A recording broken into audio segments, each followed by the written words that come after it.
تکلیفوں، پریشانیوں اور آزمائشوں پر صبر کیسے کریں؟ پریشانی اور تکلیف تو زندگی کا ایک حصہ ہے، یہ تو آتی ہی رہیں گی، لیکن ان کا سامنا کیسے کیا جائے؟ کیونکہ ان کی وجہ سے انسان ذہنی طور پر بیمار ہو جاتا ہے۔ کبھی انسان بیمار ہو جاتا ہے تو کبھی چڑچڑا ہو جاتا ہے، کوئی تو اتنا زیادہ خود کو کھو دیتا ہے درد اور تکلیف میں، ان کو سمجھ نہیں لگتی اور وہ سوسائڈ کرنے چلے جاتے ہیں۔ جب اللہ کریم نے فرما دیا ہے کہ ہم آزمائیں گے، پھر وہ کچھ بھی ہو سکتا ہے، کہیں فیوچر کی ٹینشن تو کہیں اولاد کا غم، کہیں کسی چیز کا ڈر۔ اللہ تعالیٰ الگ الگ طریقوں سے انسانوں کو آزماتا ہے۔ اس کے بعد میرے رب نے چھوٹی سی آیت فرما کر سب مشکلات کو آسان کر دی کہ صبر کرنے والوں کو خوشخبری سنا دو۔ سبحان اللہ۔ مطلب تکلیفیں اور پریشانیاں تو آئیں گی،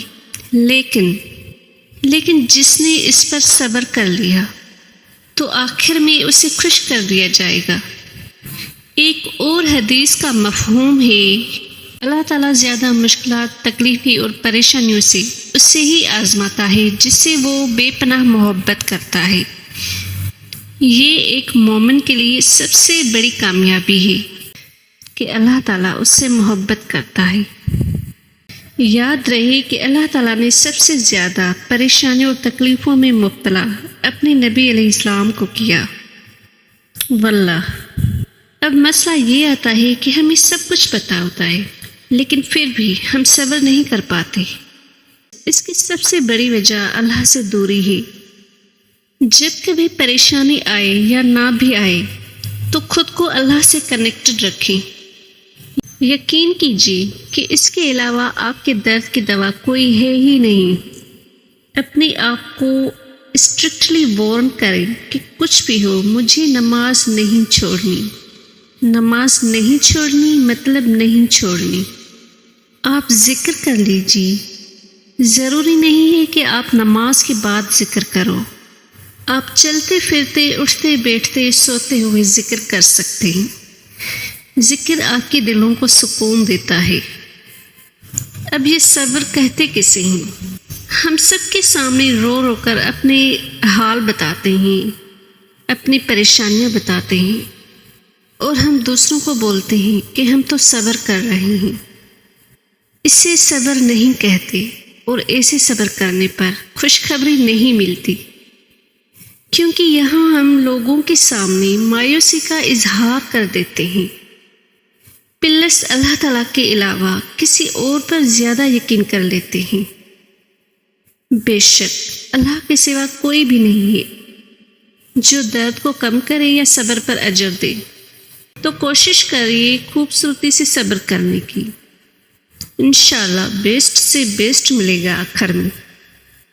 توقع رکھیں اپنے رب پر، اس رب پر جو آپ سے ایک لمحے کے لیے بھی بے خبر نہیں ہے۔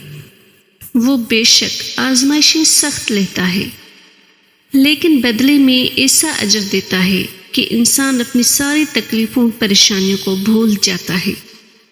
اللہ تعالیٰ کا وعدہ ہے کہ ہر مشکل کے ساتھ آسان ہے، فَإِنَّ مَعَ الْعُسْرِ يُسْرًا، ہر مشکل کے ساتھ آسانی ہے۔ اگر آپ اس وقت اداس ہیں اور مایوس ہیں تو فوراً یہ دعا پڑھ لیں، اے اللہ میں تیری پناہ مانگتی ہوں، ایسے دل سے جو ڈرتا نہ ہو، اور ایسی دعا سے بھی تیری پناہ مانگتی ہوں جو سنی نہ جائے، اور اس نفس سے بھی تیری پناہ مانگتی ہوں جو سیر نہ ہو، اور ایسے علم سے بھی تیری پناہ چاہتی ہوں جو فائدہ نہ پہنچائے۔ اے اللہ میں ان ساری چیزوں سے تیری پناہ چاہتی ہوں۔ جب ہم اداس ہوتے ہیں تو بہت ہی زیادہ چانسز ہوتے ہیں کہ ہم شیطان کی باتوں میں آ جائیں اور مایوسی کی طرف چلے جائیں۔ ہمیں خود کو ہر صورت میں اس مایوسی سے بچنا ہے، چاہے جتنی بھی بڑی اداسی ہوں، اپنے خدا کو بتائیں، اس سے مدد مانگیں۔ اپنے اور اللہ کے درمیان مایوسی کو نہ آنے دیجیے گا، ورنہ پھر بہت مشکل ہو جائے گی واپس لوٹنے میں۔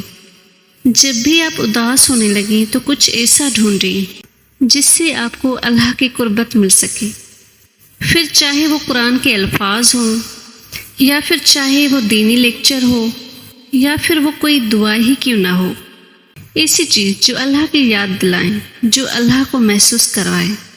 صبر کیا ہے؟ صبر خاموشی نہیں ہے، صبر صدا ہے، اللہ کو پکارتی ہوئی صدا، وہ صدا جو لوگوں سے منہ موڑ لیتی ہے۔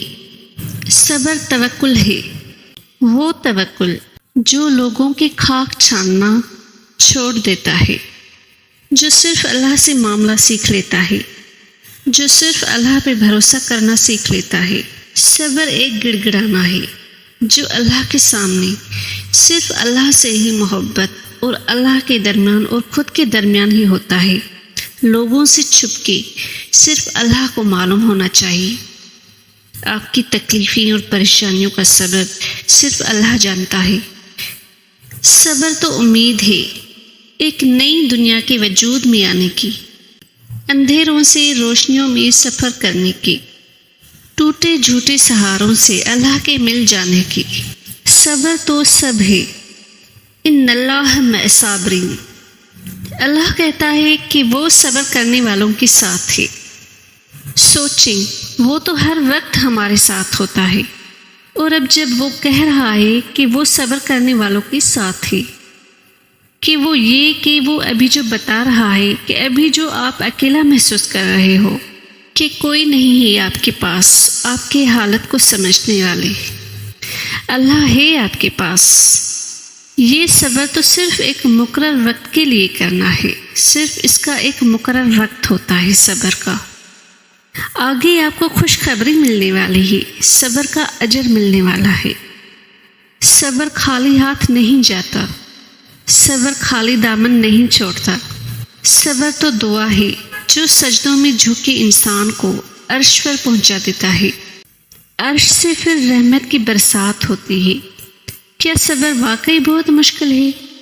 تب بھی جب اللہ بھی ساتھ ہو، کیا واقعی صبر اتنا مشکل ہے؟ اور ایک بات، ممکن ہے جس چیز میں اتنی دیری لگ رہی ہے اس میں آپ کی بہتری ہو، ممکن ہے آپ کی شادی میں رکاوٹ آنا، آپ کے رشتے نہ آنا، آپ کی شادی نہ ہونا، اسی میں آپ کی بھلائی ہے۔ ممکن ہے آپ کا اگر نکاح ہو کر ٹوٹ گیا ہے تو اسی میں آپ کی بھلائی ہے۔ ممکن ہے آپ کے اولاد ہونے میں رکاوٹ آنا یا اولاد نہ ہونا، اسی میں اللہ کی بہتری لکھی ہو، کیونکہ اللہ جانتا ہے لیکن تم نہیں جانتے۔ صبر کرو، صبر کرو، صبر کرو، نہ غصہ کرو، نہ چڑچڑا پن دکھاؤ، اللہ کی تعریف کرتے رہو، ہر حال میں اس کا شکر ادا کرتے رہو۔ اللہ تعالیٰ فرماتا ہے کہ اگر تم شکر ادا کرو گے تو میں تمہیں اور دوں گا، اسی لیے صبر کرنا سیکھے۔ اللہ سب جانتا ہے، وہ جانتا ہے کہ آپ کب اور کن وقتوں سے گزرے ہیں۔ یقین کریں وقت بدل جائے گا، کیونکہ وقت کی تبدیلی کائنات کا اصول ہے۔ سبحان اللہ، سبحان اللہ، سبحان اللہ۔